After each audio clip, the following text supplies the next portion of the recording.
For every hour I spend cultivating my outer beauty, I want to spend double the time cultivating my inner beauty.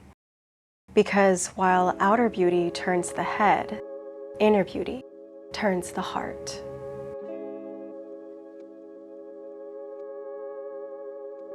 Hello everybody, and welcome back to my channel. Today I want to focus on the topic of inner beauty because I feel as if there is a disproportionate amount of time and attention that is dedicated to cultivating your outer beauty, but not so much on cultivating your inner beauty, which is more timeless, more important, and more powerful in my opinion. And while this video may seem at first glance to be targeted towards women, and it is, I would urge men to stick around and listen to these ideas as well, because maybe you will learn something that applies to you, but also to a dear woman in your life as well. So without further ado, let's talk about 8 ways that we can cultivate our inner beauty. Open-heartedness. Have you ever seen a woman who walks into a room and lights it up? People can sense her presence and they might even turn around to acknowledge her. And while her appearance may be doing some of the legwork, it's more about the energy that she brings into the spaces that she occupies. And I've noticed that the women that are the most radiant are those that lead with love. They look at people in the eyes, they smile, they laugh, have this warmth about them that makes people feel like they are in the presence of consciousness, of understanding, of love. She's not afraid of receiving love or grace or compliments, and she's certainly not afraid of giving them generously to others. Softer language. Generally, I think we could all benefit from being a bit softer and kinder with the language that we use. It's not to say that we should be saccharine, over the top, or fake, but rather treat everybody with kindness, because the truth is you have no idea what anybody is going through. And I think having that understanding makes you a much more empathetic person, even if they're not kind and respectful towards you, because the inwardly beautiful woman does not allow other people to sway her values, because she is so true in who she is, and she believes in her morality and in being a virtuous person. And furthermore, she knows to not complain.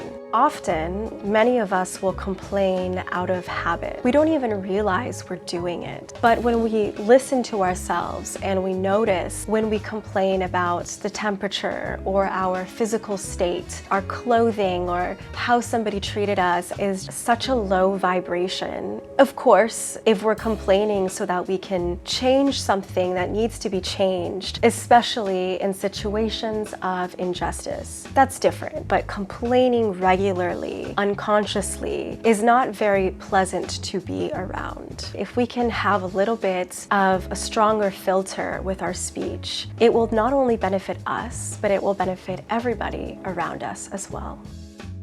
Elegant opinions.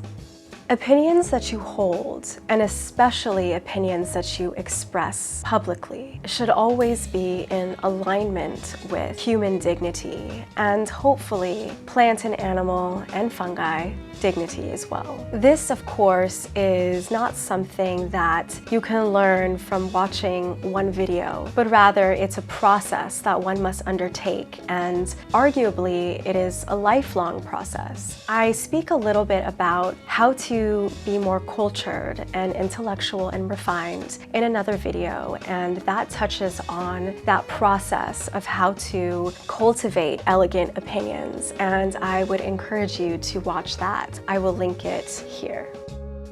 A helpful hand.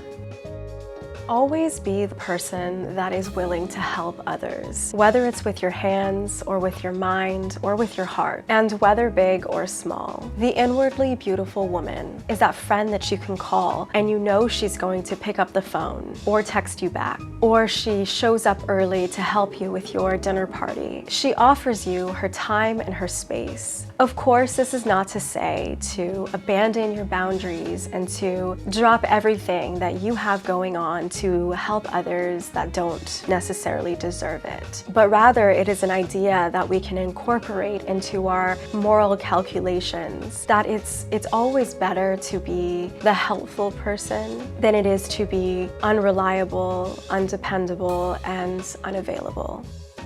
Confidant. Guard people's secrets as if they're your own. Treat them with care, because if you go around sharing other people's secrets, people will know that they can't trust you because you will probably share their secrets with other people as well. Similarly, never speak poorly about people who aren't in the room for the same reasons. The inwardly beautiful woman can be trusted and she can be depended upon. Gracious acceptor. Always receive people's gifts with gratitude, especially when you don't like it. You never want to tell somebody that you don't like their gift or that they should return it and get you something else. When we can be in the flow with people where we are exchanging unimpeded energy, that's a really beautiful thing to have in your relationships. So whenever someone gives you something, receive it graciously and with humility.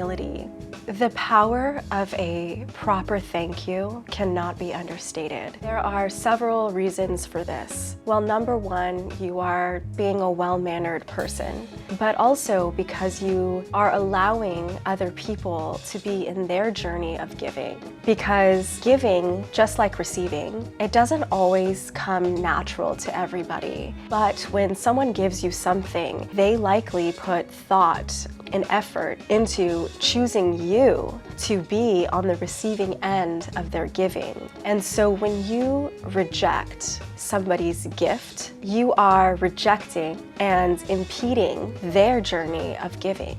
And I don't think giving is something that we want to discourage in others, but rather reward.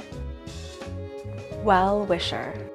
When people share good news with you, how do you respond? Do you talk about yourself and your own accomplishments?